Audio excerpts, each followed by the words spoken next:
तुमने अभी कपड़े पैक नहीं किए? रजनी, चलो जल्दी से अपना सामान बांध लो। अब मैं इस घर में एक पल भी नहीं रहूँगा।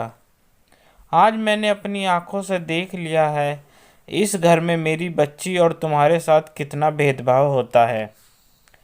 मम्मी और भाभी आराम से कमरे में बैठकर टीवी देख रही हैं और पलक ठंड के मौसम में बाहर फर्श पर घूम रही थी। अब समझ में आया कि यह बीमार क्यों रहती हैं। रजनीश ने अपनी पत्नी रजनी से कहा तो रजनी आश्चर्य से बोली, मगर हम चलेंगे कहाँ? मुझे मेरी कंपनी ने एक फ्लैट दे रखा है, वहीं पर रहेंगे। रजनीश ने प्यार से अपनी बेटी पलक को गोद में लेते हुए कहा। तब पति की बात सुनकर रजनी ने उसे समझाने का बहुत प्रयास किया, परंतु अपनी जिद पर कायम रहते हुए रजनीश बोला, बस अब और नहीं, अब मेरा मन भर गया है। अब तुम जल्दी से यहाँ से चलने की तैयारी करो। पति की जिद देखकर रजनी बैग में अपने कपड़े लगाने लगी थी। कपड़े लगाते हुए उसे कुछ पुराने यादें आने लगी थी। जब वह शादी के बाद अपनी ससुराल आई तो ससुराल में जेठ जेठानी सास ससुर से भरा पूरा परिवार देखकर वह बहुत खुश हुई थी।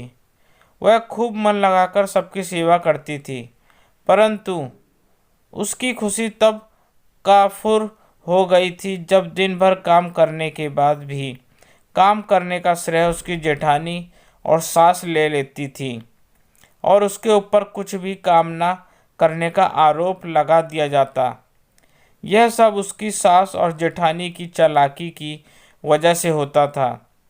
जब घर का काम खत्म करने के बाद कुछ वक्त आराम करने के लिए रजनी अपने कमरे में जाती, तब जैसे ही उसके पति ससुर और जेठ के ऑफिस से आने का वक्त होता, दोनों रसोई में काम करने लग जाती। अपनी मम्मी और भाभी को रसोई में काम करते देखकर रजनी से गुस्सा होकर कहता, तुम आराम कर रही हो, मम्मी और भाभी रसोई में काम कर रही हैं, तुम उनके साथ काम नहीं कर सकती। जब रजनी उसे यह कहकर समझाने की कोशिश करती कि मैं कुछ देर पहले ही सारा काम खत्म करके कमरे में आई हूँ, भाभी और मम्मी आपको यह दिखाने के लिए कि हम कितना काम करती के लिए ही रसोई में गई हैं, तब वह भाभी और मम्मी को रसोई में देखकर उसकी बात मानने से इनकार कर देता था। तब पति की बातें सुनकर रजनी बेहद दुखी होती थी। उसी दौरान उसने एक लड़की को जन्म दिया जिसका नाम प्यार से उसने पलक रखा था। पलक बेहद खूबसूरत और स्वस्थ लड़की थी। कुछ समय तक तो वह ठीक ठीक रही, परंतु 1 साल की होने के बाद वह बीमार रहने लगी थी। डॉक्टर के यहाँ दवाई दिलवाने के बाद भी उसकी तबीयत में आराम नहीं पड़ा। तब एक दिन रजनी से बोला, तुम उसका ख्याल क्यों नहीं रखती? तब रजनी दुखी स्वर में बोली, जब मैं घर का काम करती हूँ तब यह ठंड में घूमने लगती हैं। मम्मी और दीदी इससे संभालने की बजाय टीवी देखने में लगी रहती हैं। ना वह काम करने में मदद करती और ना ही इसे गोद में लेती हैं, इसलिए इसे ठंड लग जाती है। तब रजनीश गुस्से से बोला, तुम मम्मी और भाभी पर झूठे आरोप लगा रही हो।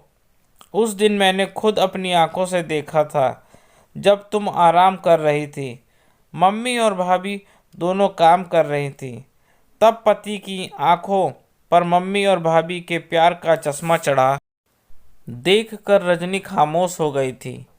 एक दिन ऑफिस जाने के बाद रजनीश की तबीयत कुछ खराब हो गई थी, जिसकी वजह से वह शाम को जल्दी घर आया तो उसने देखा रजनी रसोई में खाना बना रही थी। उसकी मम्मी और भाभी आराम से अपने बच्चों के साथ ड्राइंग रूम में बैठकर टीवी देख रही थी और पलक ठंड के मौसम में फर्श पर घूम रही थी।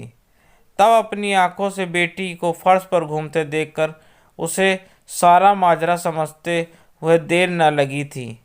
जो कल तक अपनी पत्नी की बातों पर विश्वास ही नहीं करता था, आज उसे पत्नी की कही हुई बातें समझ में आ गई थी कि वो दोनों उसे बेवकूफ़ बनाने के लिए ही रसोई में जाती थी। तुमने अभी तक कपड़े पैक नहीं किए? जैसे ही रजनीश की आवाज़ उसके कानों में पड़ी, उसकी तंद्रता भंग हो गई थी। बस होने ही वाले हैं। आज पति की आंखों पर प्यार के चश्मे की जगह असलियत का चश्मा चढ़ते हुए देखकर मुस्कुराते हुए वह जल्दी से बैग में कपड़े लगाने लगी थी।